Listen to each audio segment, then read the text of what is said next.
And we are live. Hello and welcome everybody to another episode of the FreudenFreude weekly podcast, where we bring you content to make you grow as a person and as a leader. Hi, I'm Sandra Corona, And I am Claudia, and we and we are are coaches. coaches. Aha! This time was better, I think. So very good. Yes, At some point we will do it in perfect synchronization, which, mind you, is not so easy with the lag that's inherent in some, service like Zoom, because Sandra is in Saudi Arabia, I'm in Luxembourg, and you might be watching from wherever. So bear with us. Go ahead, Sandra. well, I'm a coach for leaders, neurodiverse people, and young professionals. Right, and you work with me when there's things that keep you up at night. I help leaders and their teams get to the root of the problems and kind of figure out their own solutions. So let's take it from there. Today we have a very interesting topic, and it is how to find fulfillment, and specifically fulfillment through coaching. So you suggested this topic. Sandra, can you give us a little bit of background why this was of interest to you at this point? Yes, so I found myself not being able to describe fulfillment. Like we all want fulfillment, but we don't know how to describe it. Like we understand what we want out of it. We understand the feelings, the emotions, everything that happens behind fulfillment. But if you were to describe it as such, you're like, oh, right? So according to CTI, my school, fulfillment is that makes you feel alive, fully alive, living life, and being happy about living that life. Right. Okay. There is no such thing as, oh, well, when I get to do this, oh, when I do that, oh, there's this moment. Oh, no.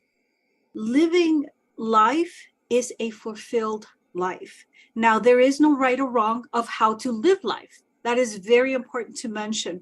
If there's people out there saying, well, I don't know if I'm doing it right. I want to live and I want to do things right, but I don't know if I'm doing the right thing here. There's no right Right or wrong. or wrong. You're right. And I think that some of the issues that come with it is because it looks different for everybody.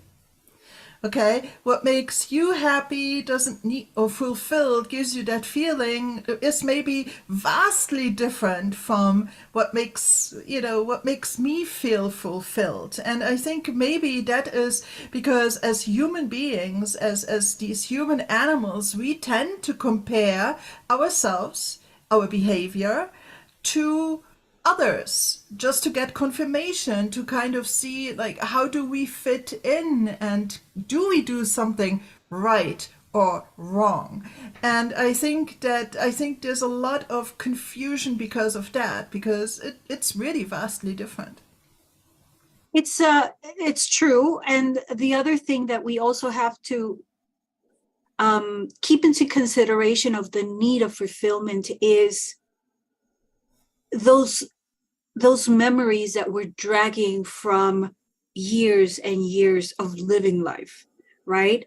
So there's an idea, a belief, a value that we create towards living life. Again, am I living life right or wrong? And we live it towards the expectation of others, right? We have this societal expectation of how we should live versus how we want to live. And when those two clash, that is when we have these difficulties as to whether we are on the right path or not. Right, and more, we can maybe even generalize. It's not only societal, um, prerequisites or ideals, but it is cultural in general. It is Mhm. society, yes, but it's family, it's our partners, it's the micro society, the micro group that we're living in, this culture group that we're living in. All of them kind of have these. assumptions about what fulfillment most likely is. And like you said, it can clash with what our preferences are, our values are as a person.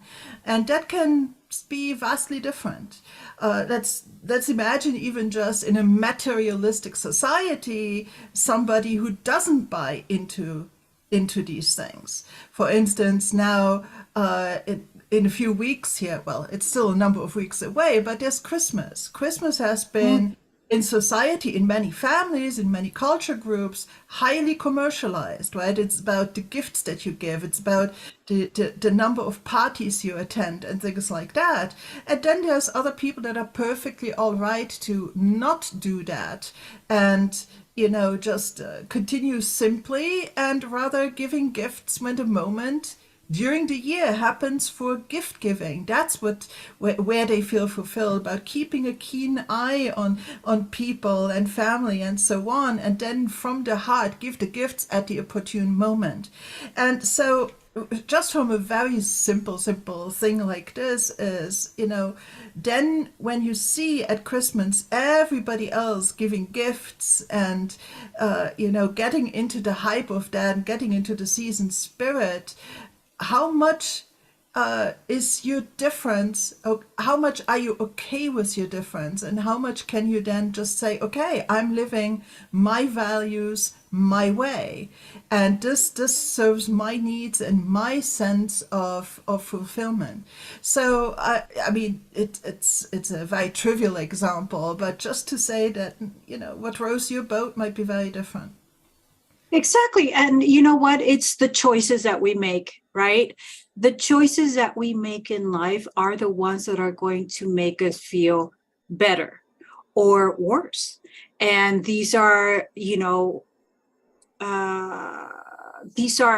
masked through also saboteurs.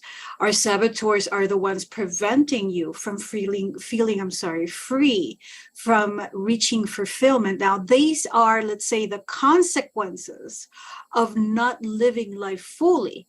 These are like the side effects, actually, I'm sorry. They're side effects of not living your life fully, because these are the things that are keeping you stuck. When you hear somebody say, a client, I feel stuck, I cannot go forward, it's just really difficult for me, I know that I have to do this, but I just can't.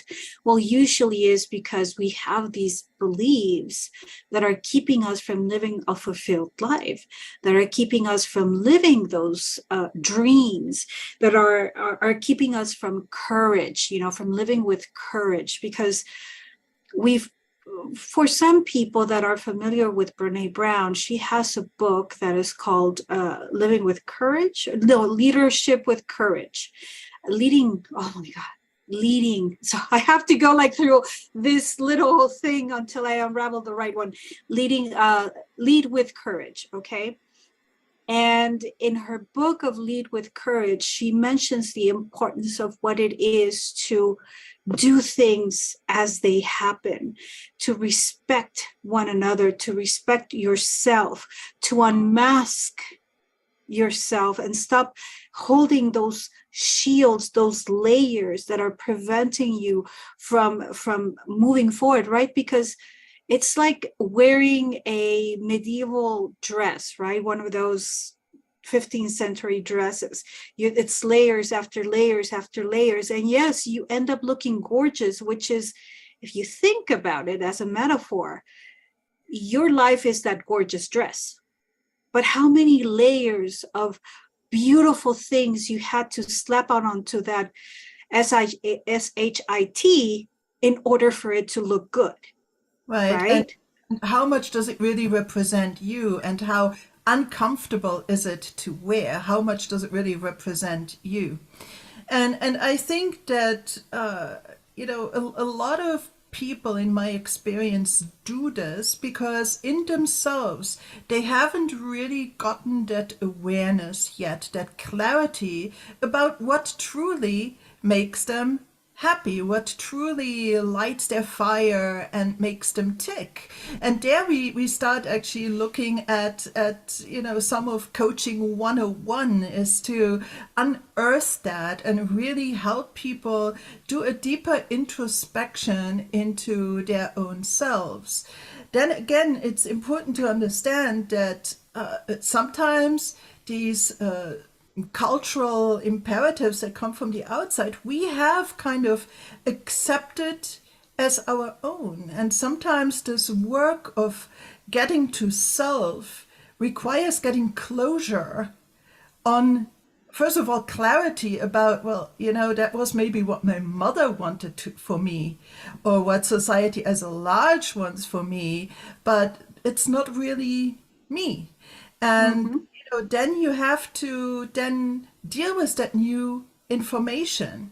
Do you Mm-hmm. really keep it up or not? It's a personal decision then in the end, right? Because the battle of doing society justice or fulfilling your mother's dream might still be very important to you compared to doing what you really want to do for yourself. And it changes in a lifetime, doesn't it? It does. It does because it's about visioning, right? It's as soon as you reach a certain age, you are capable of making your own choices. And you are needing now to have a vision as to where you want to go versus where somebody else wants you to go. And it's the openness that you have is going to help you unchain yourself. I think that's a way of me putting it, because fulfillment comes with freedom, right? Or freedom comes with fulfillment, I'm sorry. And that respect that you have for yourself and for others is the one that is going to allow you to have that vision, to be able to give yourself the opportunity to live life the way you want to live it. But fulfillment also comes with respect towards others, not just yourself, but others. You cannot live a fulfilled life if you are pretending to be happy, if you're pretending to respect others, while behind their backs you are saying all these horrible things and doing all these horrible things, and just not being honest with yourself, which what they call genuine or authentic, right? Living an authentic life. And just to look at language a little bit, you say everybody has to have a vision. It's actually quite shocking to me sometimes how many people don't. They go through life, and everybody probably knows at least a few of them, even if you don't put a big mea culpa on their chest. Is that people very often lead what I call a default life. You are given these things from the cradle, these insights, these belief systems, these external values, no matter where they come from authority figures as you were growing up, from your friends, from wherever, and you accept them as your own without much contemplation. And then you start living them, and they become kind of like a habit. And Mhm. whether they really fit you or not is never really looked at. It's never really explored. And, then very often I think in the quarter life crisis or after the Mm. quarter life crisis, um, when everything is still expanding, once your life leads kind of the steady state, meaning you're maybe done with college and you're settling down for the first time and you get into the little everyday of your life, then all of a sudden it's like, how did I end up here? Right. And there's quite a few people like this, and they don't have a vision. There's people that never think about where am I going to be in 5 years, and if they do that, they might ask this question: where am I going to be? How much might be in my bank account? Where's my career going to be? But they don't ask the question: who am I going to be? Mhm. And how Mm-hmm. close is that person to my own true self, Mm-hmm. essentially? And so I think that at least for me as a coach, it's always a lot of satisfaction to help a first timer, a newbie, through Oh, this process of self discovery and so on, because the aha moments abound and change can sometimes be. Very revealing for these people. So it's a lot of fun, and so you can probably relate to that, right? I mean, people that are just like yes. complete rookies in self development and self knowledge, self reflection, that can really be a big thing. And often, then, once they start figuring out who they are, what they're after, building this vision, and then actually taking these first steps at living them, at making them practical, at Yes. exhibiting thought patterns and behavior that bring them closer to that imagined optimal life. Mm. It bears so much fruit, and as a coach, it's just something really fun to see. Sometimes it goes faster, sometimes it's not. It's non-trivial for people to do that because they have just never done it before. But then you just need to have a little patience with yourself. That is all that you said is true. And I think it also has a lot to do with people not being clear on their values. You know that you probably don't tolerate certain things. You know you don't like this, you know you don't like that, but you know very little about the words that you use as to describe your values. And when your values are not very clear, you don't live your values. And not living your values is not living healthy. It's not living right, let's say, in a sense where it makes you happy. Okay, because that's what matters here. It's about you being happy with what you're obtaining as a result. When you don't live your values, you feel betrayed. You feel like you are not doing yourself a service, but instead you're servicing everybody else other than yourself, Yeah. right? And a lot of people are not even clear that there are values under the surface Yeah. that actually guide them, and they are just pulled in whichever extrinsically provided direction without actually using this more internal compass. And if you are not doing that, then eventually you're going to be discontent because you have willpower to go after things that are not really you, with which you are not really aligned. Is it's Your willpower is going to diminish. It's a finite resource, and after a while it's just not going there. You're not feeling it anymore, right? And you can't give your best because ultimately fulfillment is not necessarily only a end result. We figure these things out, we start incorporating them, we make them part of our life, we live a certain way, therefore we are fulfilled. That is Mm-hmm. true. But fulfillment is also the fuel that is going that allows us to do new things and more and continue living. Right, right. Right? There's a harmony that you have to keep in life. And that is, we're going to talk about the balance, right? Through balance is also another way of living a fulfilled life, which is keeping you centered into your core, living your core values. So, but,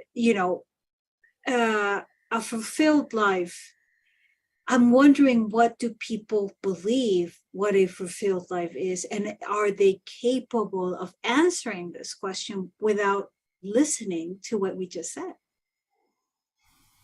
Yeah, yeah. I think there's a wide variety. I really think there's some people that are very clear and can give you a concise and reflected answer to that, and others is like, what are you talking about? What are you talking about? Fulfillment, happiness, passion. What am I supposed to have? Mm-hmm. I mean, it really gets to that point, and so it just really sad in a way. But like just to touch again on this, it takes a certain courage. It takes a certain Mm-hmm. courage to swim against the stream, to say I am different from the norm. I am me and I am not like you or like this group of people or like society on average. And sometimes it's not that easy. Again, here I want to re-emphasize what you said before. It should all be done with a sense of ecology. The way that Mm-hmm. coaches use that word means you are doing things without harming others, in being nevertheless a good citizen, right? I mean, Mm-hmm. if murdering people, rows your boat, you can't go out and all of a sudden start murdering people, okay? So it's like, then dig under the surface and really see what is it that you think this particular thing is giving you, Mm-hmm. and find fulfillment about the underlying value, and then give it a different expression, maybe, because values are very are quite abstract, right? Values are quite abstract, and they're like umbrella terms. And then the question we ask in coaching after we did a values elucidation is, and kind of became clear of them and maybe even ranked them in importance, is how does this look for you on practical terms? Mm-hmm. If this had its perfect expression in your life that would really say, yes, I am living this value, how would it look like? So you start building and concretizing this vision. And it can have very different expressions for the same value. That's why even kind of like valued people can lead very different lives, correct? Mm-hmm. Mm-hmm. Correct.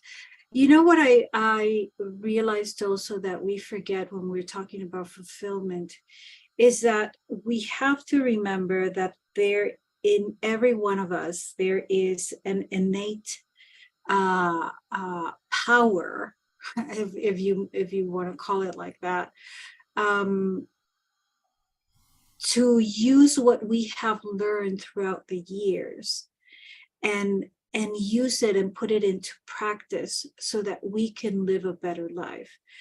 The problem is that a lot of us forget the experience that we have accumulated throughout the years, and we leave it somewhere hidden, and it feels like we haven't lived enough. It feels like we haven't experienced enough, when in reality humans have so much experience, so much knowledge, and we have ancestry knowledge, right? We have things that also we can pull out from God knows where. Sometimes I don't know if you've ever felt that you say, God, where was this knowledge? Where was this information? I never had this. Where did I pull it? Sometimes it is not that it came out of nowhere. It is that it is knowledge that you've been carrying with you all your life and you just simply forgot about it. You forgot it, or you hadn't connected certain dots, right? you had Exactly. you had you had made links to, like, see maybe the applicability of an experience or a previously drawn conclusion to your current context and challenges. What took me out of the recovery of this accident is what helps me now, or can help me now in this leadership challenge that I have at work. Right? It's kind of lateral knowledge, but it's nevertheless applicable, because Mm-hmm.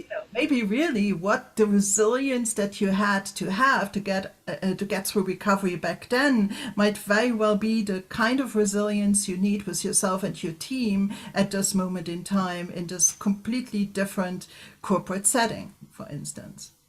Yes. And you know what? The way that I'm using something similar to what you're saying, I am. I know that my repatriation is going to help me. It's going to provide me with new tools and new insights as to how to do things better, not only for me, but for those that are coming after me, right? And that knowledge, I know that it's not only going to be applicable for a repatriation, but it could be for moving to a different neighborhood or creating community, right? To reaching out to others and communicating and creating long-lasting relationships and all these kind of things that you can use towards living a more fulfilled life, right? Because one of the reasons why some of us feel a little bit empty, you know, for people that have heard the expression, I feel a little bit empty, it's because you know that you haven't yet completed a challenge that you are yet to complete. It's like the hero's journey, right? A hero feels fulfilled by the end of his journey, and you can see that in their faces, because when they start, they're looking for something. You've seen that in the stories, right? The hero is an incomplete person. He starts off with something. He's probably like this wild child. He's living life his way in his terms, yet he knows that there is an unfulfilled knowledge that needs to be fulfilled. And when that challenge reaches him or her, and it's time to live up to the expectation of what he or she is supposed to do, guess what comes into play? Experience, the knowledge that we were talking about, right? That thing that we've been dragging with us. I don't know if it has a name. I cannot think of it right now, but I probably would call it experience. And then as he goes or she goes through this journey, you can see it at the end of the journey. Like I can tell you right now, the face that comes to mind is the Lord of the Rings. How, what's his name? Trudeau? No, I can't remember his name right now. The main character. You can see in his face that calmness when he's laying down, and he knows that he has completed his task. Yet he is informed that his journey has not yet finished. And you can see in his face, he's like, what? There's more. Well, that's life. Right? Yes. That is actually something that I maybe have a little bit of a different take on it, because I would Okay. say there's fulfillment in facing the struggle. And I think one of the true capacities, also in terms of resilience and so on, is to feel fulfilled on the journey as well. Mm-hmm. Mm-hmm. Right, you're gonna have this big revelation and the coming together of everything and the satisfaction and the joy of a job well done at the end, and you know you paid the price for it. Of course, you should celebrate it, but however, it's like the fact that you're there and you're in the struggle and you're not backing down and you're facing it and you're growing through this process in itself can be very fulfilling. Okay. Mm-hmm. Even if you might have gone 3 steps back that day, but nevertheless you were in the fight. And so I think that there's not that there can be fulfillment and power and fuel in the process as well. And I think that since life is this never-ending quest in general, and there's never a moment where it's over and you have arrived, except maybe, sorry, the moment of your passing later. But you know, until that moment, it's always going to be something. Mm-hmm. And even if you land that promotion or you build that family or you get through the end of this, guess what? At the end, you're getting old, and that's a struggle in itself, right? So the thing is, it's just this never-ending thing. So the more we can not enjoy, but truly, yeah, I think the word is find fulfillment in our capacity to just live life Yeah. together, even with the gratitude that it takes that we woke up breathing this morning. Yes, people, we did. So hallelujah to that, right? It's it. I think that that's also important. And yes, if later, we have the joy of a job well done at the end of a long process, certainly we allowed that. But, then the next step is going to already start. Yeah. You said something very important, very crucial to me when you said gratitude. We have one of the videos where we talk about gratitude, and to me, I want to clarify to people that gratitude, for those that are out there and are kind of hearing for the first time the description of gratitude, if you watch that video, for us, what gratitude is, it is not a religion. It is just simply being appreciative of what you have. And you can take it to the highest mountain, or to your God, or to your saints, or to whoever, whatever you want to do, as long as you are respectful of the process, because that's really what you're doing. You're being thankful for what you have received, to the universe, to whoever. Gratitude helps you feel even more. I've noticed that, like, seriously, when I started being grateful after every meal, because in the US we have what it means, giving grace. Well, yeah, that's a religious part, but I took out the religious part out of it, not because it offends me or because I'm against it. No, it's just that at that moment, what I'm focusing is being thankful for being able to feed my family, right? Being thankful for my husband's job through his work, that is the one that gives us the food. And then being thankful for my husband's effort, because if it wasn't for his effort, we would not have that meal on that table. Mm-hmm. So it is a respect for the process. That's why I call it is a respect for the process, because it also helps you feel like, Right. this is good. Right. And it's an integral part of positivity, because the thing that is the antagonist of fulfillment is really negativity. It's problem talk. It's the lack of Oh, energy. It's the being down in the dumps. And, um, you know, being able to shift your thinking and your mindset to something more positive, something more grateful, something that's growing, something that mm, challenge for what it is and learns to see failures for what they are, namely learning experiences and so on. It's very important, and I think gratitude is the simplest, most powerful habit that you can cultivate to a priori move to a more positive mindset.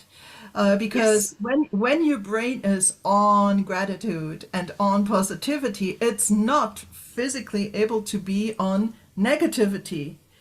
And so, like, give yourself the gift of a little bit of positivity through this, hopefully daily practice, or more Mhm. usual practice. And it really does help. Yeah, yeah. It does. And you just said it also, the key word. It's a daily practice, the same as the book that says habits. Every single day, you have to do something different so that you can create better habits for yourself. And it doesn't have to be this big thing, right? I mean, if you're into big things like, go big or just don't do it, you're going to be disappointed. But, you know, gratitude is a daily thing. You can be grateful for simply, like, I am grateful for being able to feed my dogs, for having the food for them, for having the health, my hands. I mean, everything for me is positivity, because thanks to this body, that it might be dysfunctional some days, it might fail me some other days, but the majority of the time it is working like it should. It's a beautiful machine. And so I'm thankful for it. And I'm thankful for being able to have access to water. I'm thankful for my vitamins that I can take every day when I want to, if I want to. Right. Yeah, you know what I mean, right? Right, right. So it's, I think a lot of people undermine gratitude. They undermine how it also is part of creating better habits. And again, everything is linked, people. A good habit is also part of a fulfilled life, because if you don't have a good positive image of yourself and of the things that you're doing, how do you expect to feel satisfied? Not so much fulfilled, but at least satisfied at the end of the day that what you did and how you behaved and the courage that you showed to do the things that you needed to do was satisfactory for you. Right, right. If values are the foundation of a life, I think that habits are really the scaffolding. They provide the framework and the structure to your days. Just one more thing about gratitude. Even if things seemingly from the outside look challenging. Let's say that you came down with a terrible flu and all your best laid plans just go out the window, and you say, what can I possibly be thankful for? Well, A, you're still alive. B, maybe you're lying in a comfortable bed. C, maybe you have the medicine to take to make you feel just a little bit less miserable. Maybe you can watch Netflix on your tablet or something like that. There's always things. So rather than getting stuck on this, well, I had to take a sick day, or, I feel utterly miserable, there's still always some silver lining somewhere. It just takes a little bit of effort to go get them. And the interesting thing is, if you get into the habit of gratitude, you notice those positive aspects so much easier. It just, you're looking for them much more naturally. As human beings, with the way that our brain is built, we get stuck on the negative so much, on the unfulfilled or unfulfilling aspects of life. And, we can get into really this mode where we, through gratitude practice, really, where we notice all the things that are actually kind of nice and that still work for us, and that and we can get joy through that. And isn't joy an integral part of fulfillment? I mean, isn't that really what we're after? That we can feel just happy to be alive and joyous, and just, yeah, it makes your heart sing, right? So moments like that require some effort. They require awareness, they require consciousness, they require the vision. The vision is based on values. The vision then requires finding out your needs and your plans, and then working at it. I mean, there's no other way to really do it. It's not just magically going to appear. It's not. No, And I no. think also the more this state that we are looking after is self-realized, I think the more powerful it is.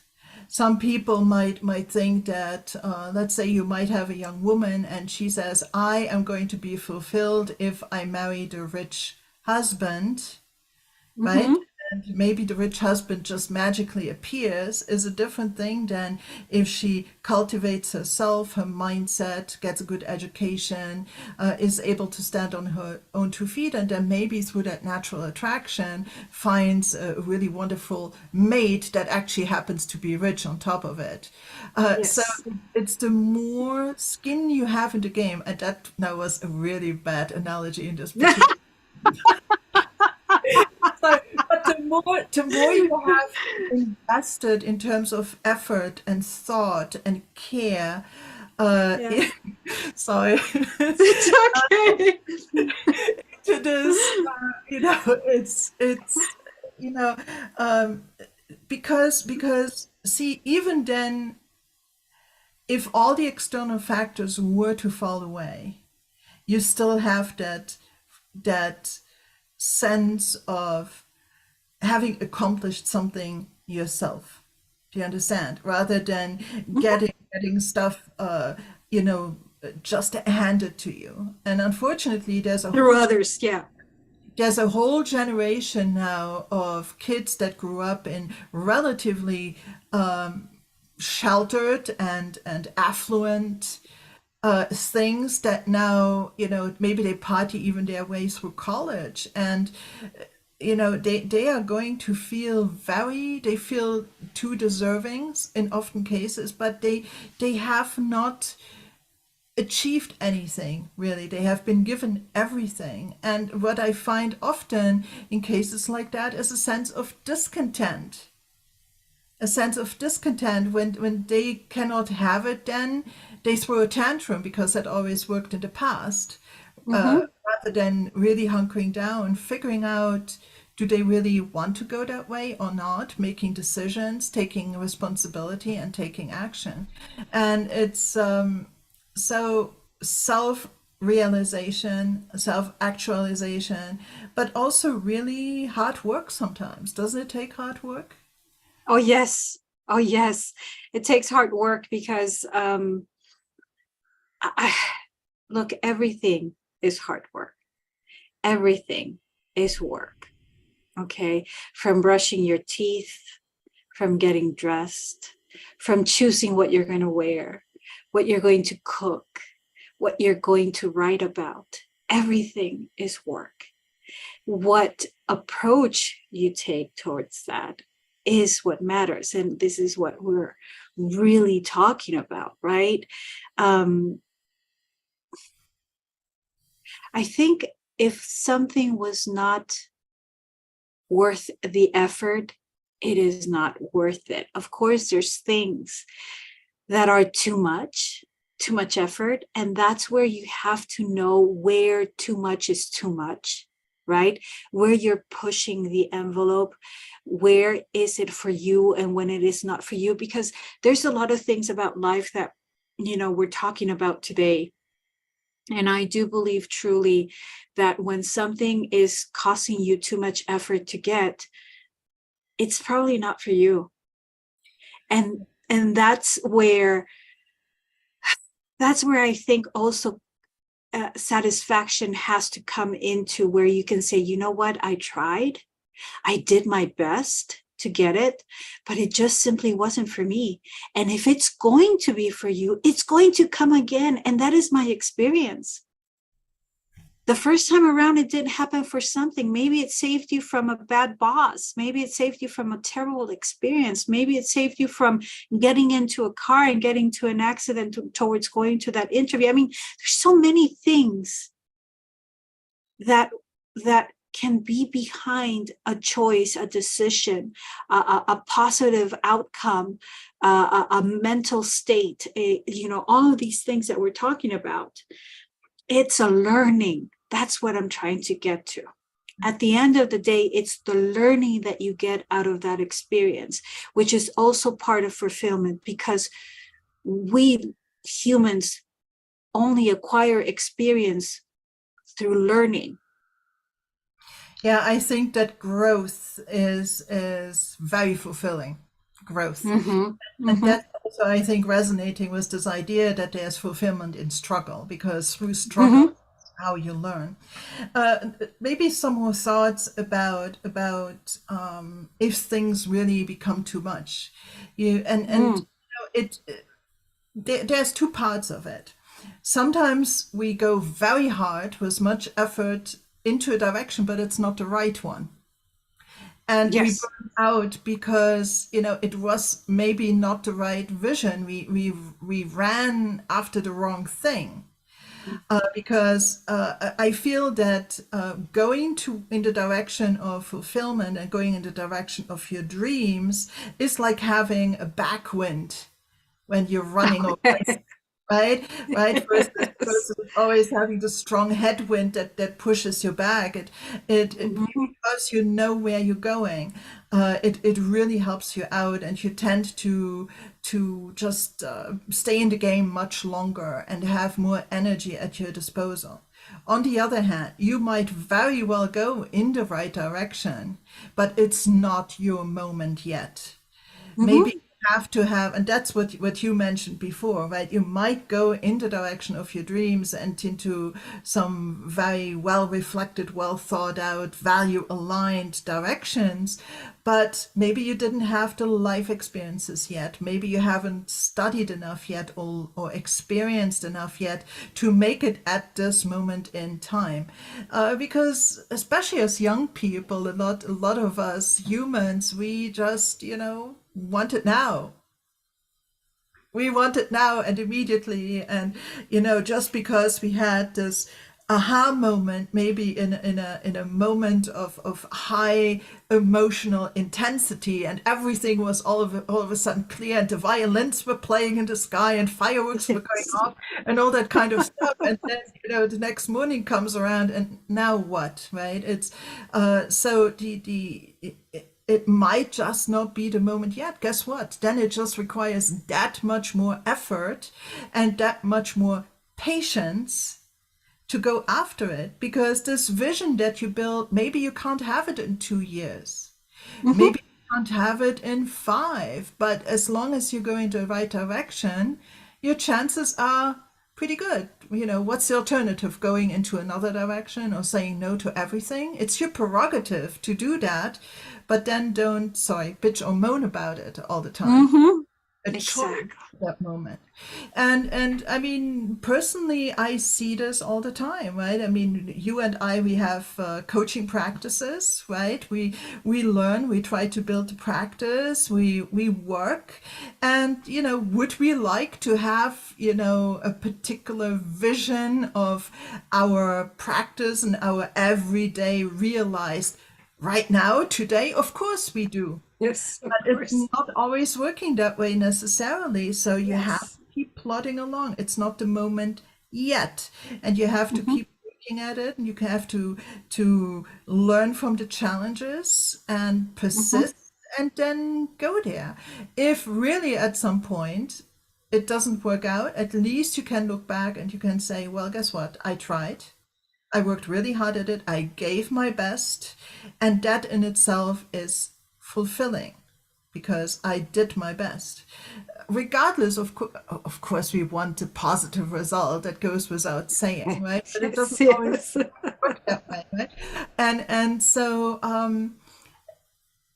even out of the things where the vision doesn't necessarily materialize in the exact way that you originally envisioned, right? I'm going to be a millionaire in 12 months. Maybe it's not Oh, happen, right? Maybe it's not going to happen. And then, are you going to disregard all your effort for that whole year or 5 years, whatever the dream might have been? Are you going to mm-hmm. disregard all of that just because maybe you're a few dollars shy of it?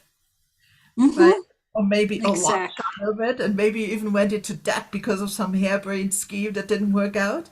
But Yeah. at the very least, you were clear about what made you tick. And guess what? Then maybe when the next opportunity comes around, you're going to be so much better equipped. You're going to have more entrepreneurial knowledge. You're going to have a different network. You're going to have maybe a more realistic view of what your actual dream is going to look like and what is realizable and achievable and what isn't. That then, through this iteration, the third or the fourth or the fifth or the 10th, whatever it takes, you're going then to be able to get there. And guess what? You might never get that $1 million, but I think if you go into that direction, you're going to be better off than somebody who just doesn't. Exactly. Exactly. Yeah. I think what it's important is to mention that there's a huge difference. Now, let me backtrack. Let me go back. Sorry. Dreaming. Well, nobody's saying that dreaming is not a good thing. Actually, dreaming is where it starts. The problem is when you stay stuck in a dream and you don't take it to the next step, right? To have the vision that we were talking about, like what Claudia was explaining right now.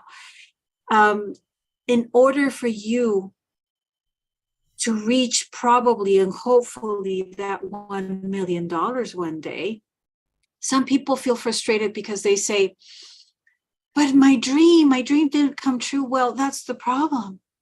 It stayed in a dream. You were hoping, wishing, and begging for something to happen for you. But you didn't do anything Right. towards making it happen because you didn't take it to the next step. Right. And so I think that for that $1 million to happen, I think a lot of people have been close to that. The problem is that some people let go because they don't know what to do next. Right. Or they don't know that there is something to do next. Right. Next. Knowing what to do, but that there is something to do. And I think that that's also truly the power of having a good coach. It's Mm-hmm. the, you know, knowing yourself, building a vision, concretizing it, turning it into very specific goals, coming Mm-hmm. out with an action plan, a roadmap how to get there, and then staying accountable in the execution over time to moving towards it. And then again, all these things are in a state of flux as the situation changes, as you, as the client in our case, grows and matures and finds out new things. The goals might shift a little bit. Mm-hmm. The context might, oh, that's not actually exactly what I want. It's more that thing that I wanted. And now, how am I going to adapt to this new set of circumstances, these new insights that I have about what I want and what I should be doing? Maybe you made new connections, maybe new opportunities came, maybe some opportunities went away. And it's that kind of agility in the moment, always keeping this overarching, like top of the hill kind of thing in mind with the internal signposts of your values. That is really what a coach helps you with doing. It's this being on this journey, because coaching is not a momentary thing. It's a accompaniment over time as you are on your journey. And sometimes you have coaching clients that in the beginning you meet quite a bit as you go through all the work Yeah. to figure things out. And then guess what? You might only meet once a month, once every 2 or 3 months, to stay on task, stay on vision or on execution, essentially. So, and then always to go back and say, like, always questioning, is this still what you wanted? Is this still what fulfills you? Is this still what makes you excited and passionate and what you really want? Because guess what, we see this quite often. You have this idea, because it starts with an idea, right? It starts Yes. with an idea that being in a particular thing is going to make you happy and fulfilled. Mm-hmm. Let's say you want to be a dancer, you want to be on stage and look graceful and things like that, and that's what you ultimately want. But maybe you can't stomach the everyday of 8 hours in a practice room, Mm-hmm. and hurting and things like that. And maybe you find out that that's not making you fulfilled. It's Mm-hmm. too hard. It's not really what you want. And then maybe you have to go back and see, well, what else can give you that fulfillment of dancing gracefully on stage, where the path might maybe be different. And so, it's you have to adapt as you gain these new experiences, because this person initially with that idea might not have known the price Mm-hmm. it takes to get there. And Mm-hmm. then it's perfectly all right to say, well, guess what? In the end, that's not really what I imagined. And Yes. it's a choice. You can reinvent yourself at every moment in time. The thing is, and by the way, that's perfectly fine with your coach, right? Because your Mm-hmm. coach judge you one way or another. Like, we just worked 6 months on getting you here. And now you tell me that you don't want to do it. That's perfectly fine. Okay. You are the captain of your boat. So, the, the sense is just to keep working at it and seeing, like, if not that, what else, or what variation of it, or what fundamentally different things do I now feel with this new experience, this new sense of context, this new situation, this growth that I went through. What do I think now the path is going forward? Which again does not mean you should give up easily. That's not what I'm Yes. talking about here, right? It has to all kind of fit together with who you are. Correct. I personally, as we're coming to 3 minutes close to the end, it's incredible. At first, I was feeling that we were going to finish too fast, and now I'm like, oh wow, again, another hour. Oh, um, I want to end from my side saying that self-respect, people. Self-respect is accepting that things are not always going to go your way. Self-respect is being able to make the right choices, even if that choice is not the best for you. It is about respecting, again, like I said almost at the beginning, respecting the process. You have to trust the process.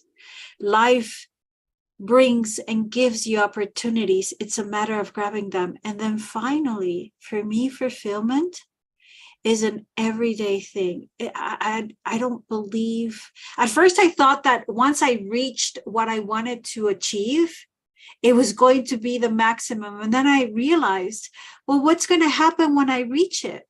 How, now what's the next thing? How is that it?